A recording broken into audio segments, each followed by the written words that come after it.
انسان ہے کیا اور اسے چاہیے کیا؟ انسان انس سے بنا ہے. انس آپ کے بیچ بہت زیادہ استعمال ہونے والا لفظ ہے. اخوت، محبت، بھائی چارگی، اپناپن. عربی لینگویج کے اعتبار سے، عربی گرامر کے حساب سے جب کسی لفظ کے اخیر میں الف اور نون کو بڑھا دیتے ہیں تو وہ اس میں اور زیادتی کا معنی دیتا ہے. تو اس میں جب ہم الف نون لگا دیا اور اس کی نسبت سے حمزے کے ضمہ کو کسرے سے بدل دیا، یہ انسان بن گیا. تو انس میں تو فقط بھائی چارگی ہے، امن ہے، ایک دوسرے سے میل ملاپ ہے، اور انسان کے اندر یہ چیز ضرورت سے زیادہ بڑھ کر کے آ جاتی ہے. تو خود لفظ انسان مادے کے اعتبار سے اپنے اندر بھائی چارے کو چاہتا ہے، بہت زیادہ امن و سکون چاہتا ہے.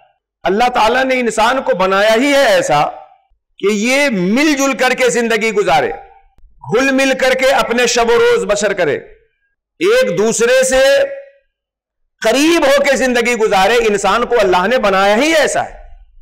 انسان کو اللہ تعالیٰ نے سماجک مخلوق بنایا ہے، معاشرتی مخلوق بنایا، مل جل کے زندگی گزارنے والا بنایا. ابھی کورونا مہاماری کے زمانے میں آپ نے دیکھا، لاک ڈاؤن میں ساری حکومتیں مجبوری تھی، اپنے شہریوں کو گھروں میں بند کرنا پڑا. ہم لوگ بھی اس مجبوری کے تحت اپنے اپنے گھروں میں بند تھے، ایک دوسرے سے مل نہیں سکتے تھے. ایک دوسرے سے نہ ملے تو ہماری زندگی کس قدر ہمارے لیے عذاب بن جاتی ہے، اس کا اگر احساس آپ کو عملی طور پہ کرنا ہو تو بہت دور جانے کے بجائے صرف لاک ڈاؤن کے زمانے کو ایک مرتبہ یاد کر لیجیے. تو انسان معاشرتی مخلوق ہے، مل جل کر کے زندگی گزارنے والا ہے. ایک بند کمرے میں ایک انسان کو رکھ دیجئے، اے سی لگا دیجئے، اچھے فرش بچھا دیجئے، ہر وقت اچھا اچھا کھانا اس کو دے دیجئے، مگر کسی سے بات چیت نہ کرنے دیجئے، موبائل اس کا صرف رکھ لیجئے، اکیلے اس کو کمرے میں رکھ دیجئے. آپ کی ساری نعمتیں اس کے لیے زحمت ہوں گی. اور بھوکا پیاسا بھی آدمی جب اپنوں کے بیچ ہوتا ہے، کچھ سنتا ہے، کچھ سناتا ہے، کچھ ہنستا ہے، کچھ ہنساتا ہے، تو بھوکے پیاسے کا احساس بھی اندار سے ختم ہو جاتا ہے.